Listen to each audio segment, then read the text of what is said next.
It's pretty well known that there are two major endings to Star Wars Knights of the Old Republic. The light side ending and of course the dark side ending. Obviously in the light side ending you kill Darth Malak, you destroy the Starforge, become a Jedi and the galaxy is saved forever until the next big threat, yada yada yada. Then of course in the dark side ending you kill off Malak and you take over the Starforge, reinstating yourself as the Dark Lord of the Sith and leading on the Sith Empire anew. And there are many romance variations within the light side and the dark side options. You can kill Bastila, save Bastila, kill Juhani, save Juhani, etc, etc. But there is one thing that always bugged me personally, and that was Carth Onassi's romance. But in the dark side ending of Star Wars Knights of the Old Republic, if you have romanced Carth as a female Revan, he will run away from the beach and then he will appear at the end of the game right after you've killed Darth Malak, and he will try to convince you one last time to come back to the light after failing to do so on the beach. But the problem is you are only given 4 options here and every single one of them ends with either you or Bastila killing Carth. However, this wasn't actually supposed to happen. There was supposed to be an entire third ending that could only be acquired if you did play as a female Revan, chose to romance Carth and went down the dark path, but decided in the final moments of the game to redeem yourself. So what exactly would happen? Well, the base game would play exactly the same. You would come across Bastila atop the Temple of the Ancients, you would choose to join her, kill Jolee and Juhani, woohoo, and then you would return to the beach declaring yourself the new Dark Lord of the Sith with Bastila in tow. Then, just as it would happen before, Carth would beg you to reconsider this decision, but you just won't be able to change that, and then he will disappear and run off. However, when we fast forward, we've killed Darth Malak, we've taken Bastila as our apprentice, and we're about to return to the Ebon Hawk. However, standing in the hangar, to our female Revan's surprise, is none other than Carth Onassi. He explains that the Republic picked him up from the unknown world, and that's how he managed to get off the planet, and that he informed the Republic that you had betrayed them and rejoined the Sith. But out of his sheer love for you, he says he's come back, and he wants to try and save you one last time from your fate. And funnily enough, this is actually kind of a mirror of how the male Revan saves Bastila using love, but it's actually a reverse, where the companion is trying to save you, which I actually found was quite endearing and interesting. It's essentially a reverse parallel, which I think would have been good for the game, and I personally don't understand why they took it out. But anyway, we carry on. The game will play out just as it does in the base game, and Carth is professing to you about how much that he loves you, and that he was determined to save you from yourself, and that if he had to sacrifice himself to do that, he would. Now, obviously, we go down this path of the ending, and unlike the base game, however, your character can come to an agreement with him and is convinced that maybe the dark path isn't one they want to take, and this is where the cut ending starts. Carth explains to Revan that Bastila needs to die. She is way too far gone into the dark side, and her battle meditation is what is stopping the Republic fleet from finally getting through to destroy the Starforge and to end the war. He's also telling Revan that you're not going to get off the Starforge in time, and if you choose this path, they are going to die, but they're going to die together, and they're going to die in love.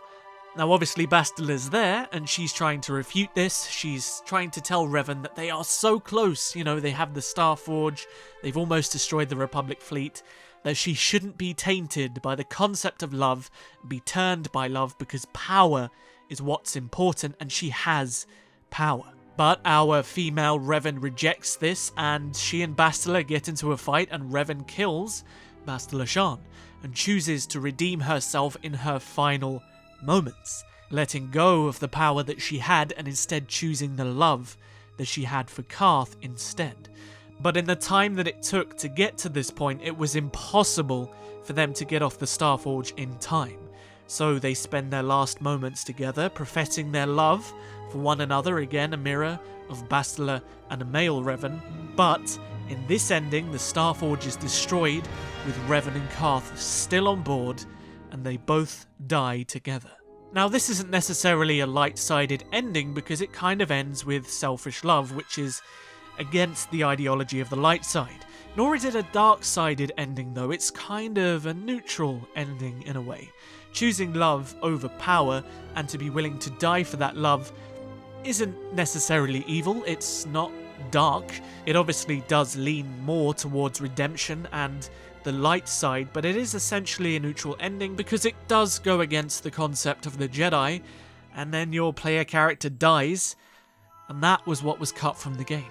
Now it's interesting to wonder why was this ending cut from the game? There is a lot of arguments that can be made for the reason why this ending was cut, and one of them was perhaps that it didn't hold any merit against the true ideology of Star Wars. I watched a video a couple of months back, I can't remember who made it or what this video was, but it essentially goes into detail that this ending doesn't represent Star Wars' idea of love against unconditional love and romantic love, and that this kind of personal romantic love doesn't save people in Star Wars, and that could be a reason why it was cut from the game.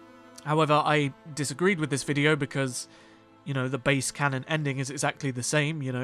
Revan saves Bastila and whatnot through romantic love. But my personal theory is that they just didn't want to kill off these characters, because if they did introduce them or bring them into the sequel, then how could they represent that ending?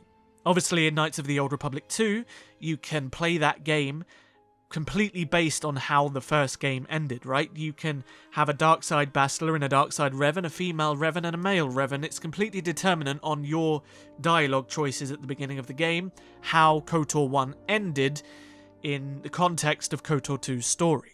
Now, if they had a third neutral option, it would have made things pretty difficult, and it would have been kind of disrespectful to the players that chose that ending with Carth, and they wanted that represented in the sequel and they couldn't get it, and it just didn't work with the way the development wanted to go with the story, so inevitably it kind of makes sense there that it was cut.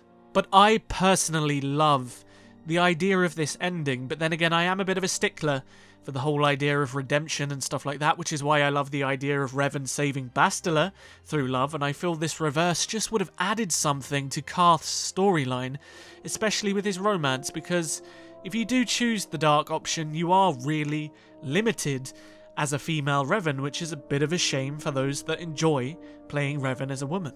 And it does make me wonder, would this ending be included in the remake? It's something that they could definitely consider instead of the binary good or bad ending where you save the Republic as the hero or destroy it as the villain. It could definitely be mixed up a little bit where instead you choose to do neither, and you can essentially stay as the villain but sacrifice and redeem yourself in the eyes of the one that you love instead of the worldwide galactic system, and it would just add another layer of depth to the story and replayability to the story, and I think the remake should definitely include it. Now, as I said before, as I wrap up this video, I for one would love to see the ending reinstated into the remake.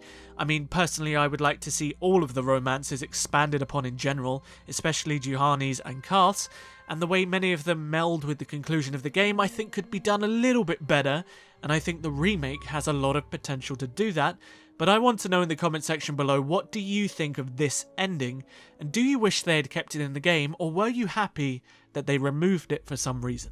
Let me know below in the comments. As always, if you enjoyed the video, don't forget to hit the like button to support the channel, and if you haven't, subscribe and hit the notification bell to join the biggest growing and best Knights of the Old Republic community on YouTube. And I'll see you guys in the next video. But until then, may the Force be with you. Always.